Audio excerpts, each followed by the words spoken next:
देखकर साधु तुरंत राजमहल पहुंचे। साधु ने राजा से कहा, मुझे बताओ मेरी बेटी कहाँ है। राजा समझ गया कि यह उजाला के बाबा हैं, जो भिक्षा मांगने बाहर गए हुए थे।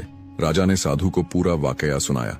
यह सुनकर साधु हैरान रह गए और कहने लगे, मेरी बेटी मर नहीं सकती, क्योंकि मैंने उसे ऐसी ऐसी तंत्र मंत्र विद्या सिखाई थी कि मेरी बच्ची अपनी खुद की हिफाजत कर सके और कोई शैतानी ताकत उसका कुछ नहीं बिगाड़ सकती। अगर कोई नुकसान पहुंचाने में कामयाब हो भी गया तो मेरी बेटी फिर भी बचकर सामने आ जाएगी, किसी इंसान की सूरत में या फिर किसी फल या फूल की सूरत में। अच्छा, उसके साथ एक बंदरिया भी थी, वह कहाँ है। राजा बोला, उसे मैंने काल कोठरी में कैद कर रखा है, क्योंकि उसी बंदरिया ने ही मेरी उजाला को नुकसान पहुंचाया है।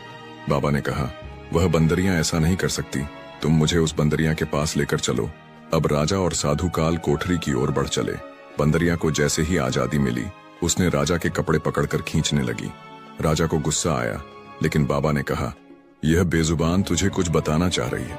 राजा और साधु घोड़े पर बैठकर बंदरिया का पीछा करने लगे।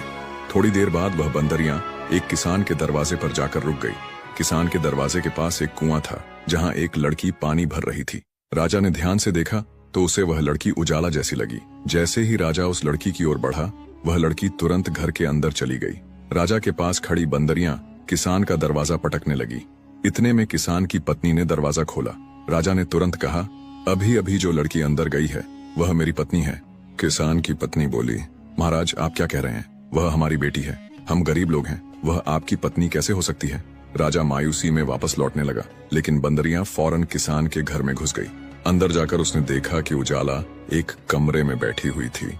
उजाला ने तुरंत बंदरिया को पहचान लिया और उसे गले लगाकर फूट फूट कर रोने लगी। फिर किसान की पत्नी बोली, यह बंदरिया कौन है बेटी। फिर उजाला ने अपनी माँ को सारी कहानी